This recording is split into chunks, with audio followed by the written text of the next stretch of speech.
आप सभी का सुपर कंसेप्ट क्लासेस में स्वागत है। और आज की इस वीडियो में आप लोगों को क्लास 10th हिंदी ए के ऑब्जेक्टिव मॉडल पेपर का कंप्लीट सॉल्यूशन कराने वाला हूं। देखिए यहाँ पर मैं आपको बताऊंगा कि आप लोगों को आंसर को किस प्रकार से खोजना है, जो बहुत ज़्यादा इंपॉर्टेंट है। तो आप लोग वीडियो पर कंप्लीट बने रहें।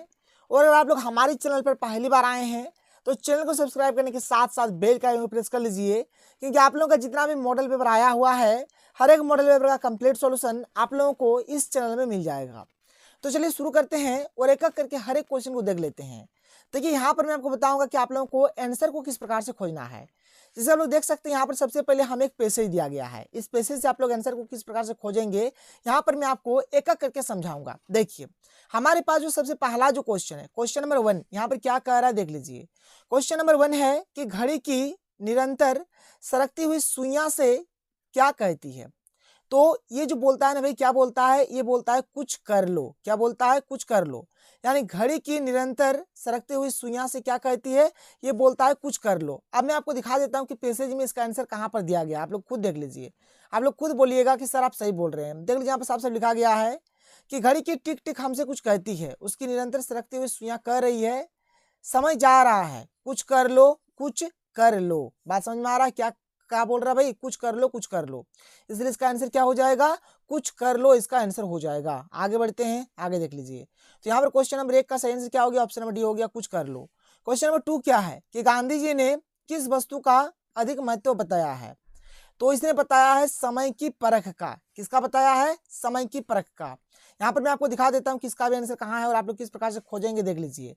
अब गांधी जी देखिए यहाँ पर लिखा हुआ है, क्या है कि गांधी जी ने उत्तर दिया, यह वस्तुएं जीवन में उठने में सहायक अवश्य होती है, किंतु मेरे विचार से एक वस्तु का सबसे अधिक महत्व है और वह है समय की परख। तो गांधी जी ने किसे सबसे अधिक महत्व दिया है, समय की परख को। तो समय की परख इसका आंसर हो जाएगा। इस प्रकार से आप लोग पैसेज में देखिए आसानी से आंसर को ढूंढ सकते हैं। कोई दिक्कत वाली बात नहीं है कि आप लोग नहीं कर पाएंगे, आसानी से कर सकते हैं। समय की परख इसका आंसर हो जाएगा। क्वेश्चन नंबर 3 क्या है कि जीवन की कुंजी क्या है। तो इसका सही उत्तर हो जाएगा समय का मूल्य समझकर काम करना, यही है जीवन की कुंजी। तो देख लीजिए यहाँ पर मैं आपको आंसर दिखा देता हूँ कि इसका आंसर आप लोग किस प्रकार से ढूंढेंगे। देख लीजिए यहाँ पर हमें साफ साफ लिखा गया है कि हमें समय का मूल्य समझना चाहिए, साथ ही समय के अनुसार काम करना चाहिए। जीवन की यही कुंजी है। बात क्लियर, कोई दिक्कत कोई प्रॉब्लम नहीं है। यानी कि समय के मूल्य को समझकर उसी हिसाब से काम करना, यही है जीवन की कुंजी। कोई दिक्कत कोई प्रॉब्लम नहीं होगा। आगे बढ़ते हैं, आगे चलिए। अगला जो क्वेश्चन है, क्वेश्चन देखिए अगला क्या है। अगला क्वेश्चन, क्वेश्चन नंबर 4, ठीक है। तो 3 का यहाँ पर सही आंसर हो गया, ऑप्शन नंबर डी हो गया, समय का मूल्य समझकर काम करना। ऑप्शन नंबर 4 देख लेते हैं, क्या है कि अधिकतर व्यक्ति जीवन के अमूल्य क्षण किस प्रकार खो देते हैं। तो उधेड़बुन में खो देते हैं। यहाँ पर इसका भी आंसर मैं आप लोगों को दिखा देता हूँ। देख लीजिए साफ साफ यहाँ पर लिखा गया है, यहाँ पर साफ साफ लिखा गया है कि इसी उधेड़बुन में वह जीवन के अमूल्य जनों को खो देते हैं। कोई दिक्कत नहीं है। तो उधेड़बुन इसका बिल्कुल सही आंसर हो जाएगा। देखिए आंसर पहले आप लोगों को खोजने सीखना होगा, क्योंकि यहाँ पर तो मैं आपको बता दूंगा, आप लोग तो नोट कर लेंगे, लेकिन भाई अगर आप लोगों को पता होगा तब ना आप लोग कर पाएंगे। इसलिए आप लोग हर एक चीज को देख लीजिए। यहाँ पर ये जो है ना, इसको आप लोग पढ़िएगा, ठीक है। देखिए यहाँ पर एक पॉइंट में आपको बता देंगे, कुछ भी बन, बस कायर मत बन। यहाँ पर बोला जा रहा है कि कुछ भी बन जा, कोई दिक्कत नहीं है, लेकिन तू कायर मत बन। कायर यानी कि डरपोक मत बन। देखिए अब मैं आपको क्वेश्चंस की ओर ले चलता हूँ। देख लेते हैं कि यहाँ पर क्या क्या हमारे क्वेश्चंस पूछे गए हैं। क्वेश्चन 5 की कवि के अनुसार किस प्रकार का जीवन व्यर्थ है। तो कायर बन के चुपचाप रहना, ये क्या भाई, ये इस प्रकार का जीवन एकदम बेकार है, व्यर्थ है। रे मानुस बस कातर करंदन का आशय होगा, इसका मतलब होता है कि दुख से रोना। क्वेश्चन 7 क्या है कि कवि मनुष्य से क्या कहना चाहते हैं। तो कवि मनुष्य से यही कहना चाहते हैं कि मनुष्य कायर बनकर न रहे, ठीक है। मनुष्य क्या बोला जा रहा है कि मनुष्य जो है तू कायर बनकर मत रह, डरपोक बनकर मत रह। क्वेश्चन 8 क्या है कि पथ चूमे तर्कस का अर्थ है, इसका मतलब होता है कि पथ में कांटे हैं। इसका मतलब क्या हो जाएगा कि पथ में कांटे हैं। नोट कर लीजिए। आगे बढ़ते हैं, व्याकरण का क्वेश्चन शुरू हो जाता है। अब यहाँ पर मैं आपको व्याकरण का क्वेश्चन दिखा देता हूँ कि व्याकरण के क्वेश्चंस को आप लोग किस प्रकार से करेंगे। देख लीजिए बहुत ही सिंपल होता है, आसानी से आप लोग बना सकते हैं, कोई दिक्कत कोई प्रॉब्लम नहीं होगा। चलिएगा करके बात करते हैं। तो ये पहला क्वेश्चन, अकर्मक सकर्मक जो भी होता है ना, इस प्रकार का जो क्वेश्चन बहुत ही आसान होता है। यहाँ बोल रहा है, देखिए अकर्मक में क्या होता है, कर्म नहीं होता है, और सकर्मक में हमारा कर्म होता है। सकर्मक में क्या होता है भाई, कर्म होता है, और अकर्मक में कर्म नहीं होता है। तो क्वेश्चन बोला कि जिस वाक्य में कर्ता क्रिया और कर्म उपस्थित हो वहां कौन सी क्रिया होती है भाई, तो वहां सकर्मक होगा। जहां पर कर्ता हो, क्रिया हो, कर्म हो, हर एक चीज हो, तो वह हमारा क्या हो जाएगा, सकर्मक हो जाएगा। क्वेश्चन नंबर 10 देखिए कि कौन सा वाक्य अकर्मक क्रिया का उदाहरण है। देखिए जो क्रियापद रहेगा ना, जो क्रियापद रहेगा उसमें आप क्या करिए, क्या लगाकर या फिर किसे लगाकर प्रश्न करिए। अगर उत्तर मिलता है तो सकर्मक होगा, उत्तर नहीं मिलता है तो अकर्मक होगा। जैसे यहाँ पर क्रियापद लिखती है तो क्या लिखती है, पत्र, उत्तर मिल रहा है मतलब ये सकर्मक है। क्या पढ़ता है तो पुस्तक, उत्तर मिल रहा है मतलब ये सकर्मक है। क्या गाया तो गीत गाया, उत्तर मिल रहा है मतलब ये भी सकर्मक है। क्या नाचता है, कुछ भी उत्तर नहीं मिला। कौन नाचता है तो बंदर मिलेगा, लेकिन क्या नाचता है कुछ भी उत्तर नहीं मिल रहा है, इसलिए ये हमारा अकर्मक हो जाएगा। 10 का सही उत्तर क्या हो जाएगा, ऑप्शन नंबर बी हो जाएगा। कोई दिक्कत नहीं है, आगे चलिए। क्वेश्चन नंबर 11 क्या देखिए कि मैंने संदेश भिजवाया। देखिए कहीं पर मैंने संदेश भिजवाया या फिर मैंने संदेश लिखवाया, ये वाया वाया वाला रहेगा ना तो ये हमारा हमेशा प्रेरणार्थक क्रिया हो जाएगा। ठीक है, 11 का ऑप्शन नंबर डी हो जाएगा इसका आंसर। क्वेश्चन नंबर 12 क्या कि दादी बच्चों को कहानी सुनाती है। क्रियापद, देखिए क्रियापद मतलब क्रिया, और आपको पता है कि हिंदी में क्या होता है, जनरली क्या होता है कि जिसके लास्ट में ना होता वही क्रिया हो, जैसे हंसना, खेलना, दौड़ना, गाना, प्यार करना, नफरत करना, गाली देना, ये सब में के हर एक चीज के अंत में ना मिलेगा, मतलब वही हमारा क्रिया है। तो देखिए यहाँ पर हमारा सुनाना, सुनाना सही हमारा आया है सुनाती, तो ये जो सुनाती है ये हो जाएगा हमारा क्रियापद। कोई दिक्कत नहीं है, 12 का ऑप्शन नंबर डी हमारा बिल्कुल सही आंसर हो जाएगा। आगे चलिए, आगे देख लीजिए यहाँ पर क्या है भाई क्वेश्चन। क्वेश्चन नंबर 13 कि पिताजी के द्वारा अखबार पढ़ा गया। देखिए वाक्य नहीं है, हमारा वाच्य है। ठीक है, वाच्य, क्योंकि आगे क्वेश्चन में वाच्य ही दिया गया, ऑप्शन जो है वाच्य का ही है। तो ये जो है ना पिताजी के द्वारा अखबार पढ़ा गया, ये कौन सा वाच्य है आप लोगों को बताना है। तो ये हमारा है कर्म वाच्य, नोट कर लीजिए फटाफट। क्वेश्चन नंबर 14 क्या है कि कर्तृवाच्य वाक्यों में कर्ता के कार्य की क्या होता है भाई, प्रधानता। देखिए कर्तृवाच्य में क्या होता है, कर्ता का प्रधानता, कर्म वाच्य में कर्म की प्रधानता, और भाव वाच्य में भाव की प्रधानता होती है। गर्मियों में खूब आम खाया जाता है, ये भाववाच्य हो जाएगा। क्वेश्चन 16 क्या कि यथाशक्ति कौन सा समास है, तो ये हमारा अव्ययी भाव समास है। ठीक है, क्या हो जाएगा 16 का ए, अव्ययी भाव समास। क्वेश्चन नंबर 17 क्या भाई कि दो या दो से अधिक पदों के मेल को क्या कहते हैं, इसी को तो बोला जाता है समास। 17 का सही उत्तर ऑप्शन है बी। क्वेश्चन नंबर 18 जलज का निगार्थी नहीं है। देखिए बोल रहा नहीं है, तो कमल जो है, मोती जो है, मछली है, ये तीनों जो है ना ये हमारे जलज का निखार्थी शब्द होता है, लेकिन ये जो बादल है ये हमारे जलज का निखार्थी शब्द नहीं है। क्वेश्चन 19 क्या है कि समुच्चय बोधक अव्यय के दो प्रमुख भेद कौन कौन से हैं, तो देख लीजिए समुच्चय बोधक अव्यय जो है इसके दो जो भेद है, एक हमारा है समानाधिकरण और दूसरा है अव्ययाधिकरण। ऑप्शन नंबर सी इसका सही आंसर हो जाएगा। क्वेश्चन 20 क्या है कि विद्यार्थी अध्ययन यहाँ पर खाली स्थान सफल नहीं हो सकते, तो भाई अगर आप पुट करिए ना पता चल जाएगा। तो विद्यार्थी अध्ययन के बिना सफल नहीं हो सकता, अगर पढ़ाई वढ़ाई नहीं करेगा तो फेल ही होगा ना, सफल तो नहीं होगा, पास तो नहीं होगा।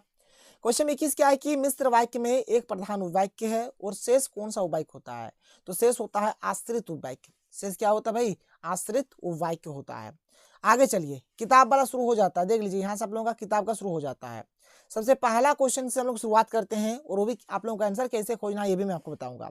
क्वेश्चन 22 क्या है कि बालगोविंद भगत का कद कैसा था। साफ साफ लिखा कि बालगोविंद भगत जो थे मंझोले कद के थे। देख लीजिए, तो मंझोला इसका आंसर हो जाएगा। 22 का क्या होगा, ऑप्शन 20 का सही आंसर हो जाएगा। देखिए आंसर आप लोग कहीं पर मिल जा रहा है, आप लोगों को टेंशन बिल्कुल भी नहीं लेना है भाई। ठीक है, आगे चलिए, क्वेश्चन नंबर 23 देख लीजिए। क्वेश्चन नंबर 23 क्या है, बालगोविंद भगत गले में कैसी माला बांधे रहते थे, तो भाई तुलसी की। चलिए मैं आपको दिखा देता हूँ, देख लीजिए। ठीक है, इसका भी आंसर मैं आपको दिखा देता हूँ कैसे खोजना है, साफ साफ लिखा गया है। चलिए आप लोग को एक थोड़ा सा मैं दिखा देता हूँ, एक जरूर चाहिए। चलिए देख लीजिए।